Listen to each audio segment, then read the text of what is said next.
स्वामी जी, बहुत से लोगों को ये समझ में नहीं आता कि उनको जो दर्द है वो सिर्फ मांसपेशियों की जकड़न है, स्लिप डिस्क जैसी गंभीर समस्या है, या पोस्चर और कमजोरी की वजह से वो दर्द हो रहा है। तो कैसे ये लक्षणों को पहचाना जाए कि ये नॉर्मल बैक पेन नहीं है बल्कि किसी और सीवियर प्रॉब्लम की वजह से हो रहा है, या फिर फौरन डॉक्टर को दिखाने की जरूरत है? कैसे जाना जाए? देखो, डॉक्टर से दिखवा लो, एमआरआई करा लो, एक्सरे करवा लो, और खुद नहीं दिखता क्या? शरीर तो हर लगभग 99% चीज़ों का संकेत दे देता है। जब मूत्र में झाग आने लगे तो समझ लेना प्रोटीन लीकेज हो रहा है। जब बहुत ज़्यादा कमजोरी आने लगे तो या तो लो बीपी है या लो हीमोग्लोबिन है।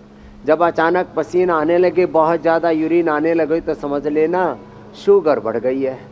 जब बार बार सर्दी जुकाम बुखार कफ कोल्ड होने लगे तो समझ लेना कफ की प्रकृति है, रेस्पिरेटरी तंत्र में कुछ षड्यंत्र हो गया है।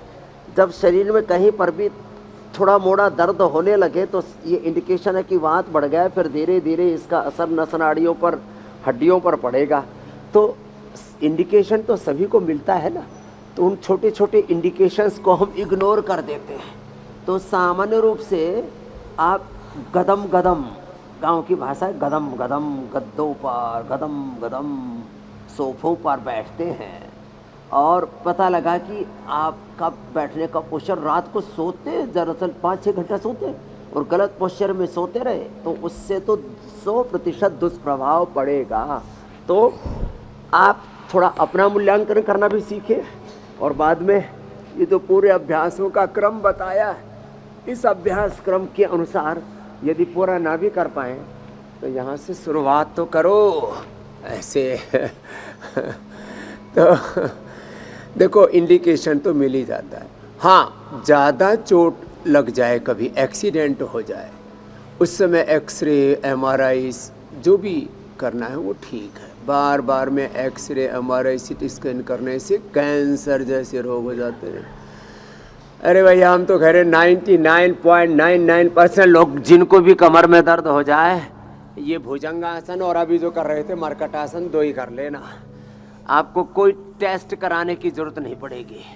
और देखो, आपने कहा कि चाहे तौलिए से कर लो, चाहे डोरी से कर लो, अपनी डोरी, अपनी मन की डोर, स्नेह प्यार की तुझसे दाता, बांधी है जीवन डोर, मन मेरा लगा ही रहता हर पल तेरी ओर।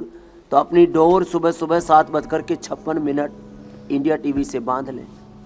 ज्योत्सना जी, मीनाक्षी जी, ईशा जी, अमित जी, हुसैन भाई से, स्वामी रामदेव से अपनी मन की डोर बांध लो। और सब एक में, सब एक चेतना है, सब में एक ही आत्मा, एक ही परमात्मा, एक ही ऑलमाइटी खुदा गॉड अल्लाह। उसके साथ जुड़ करके और एकात्म भाव से ऐसे योग कर लो। ओहो, ये तो कल्याण ही कल्याण है। फिर इसमें जो बात आप स्वामी जी कहते हैं ना, आत्मोहम, बुद्धोहम, शुद्धोहम, शिवोहम, शिवोहम, वाकई में स्वामी जी, अगर कोई अपने मन की डोर अपने हाथों में कस कर थाम ले तो ना इस छोड़ जाएगा ना उस छोड़ जाएगा, और से लेकर छोड़ तक सब कुछ अपने साथ ही पाएगा, अपने अंदर ही पाएगा।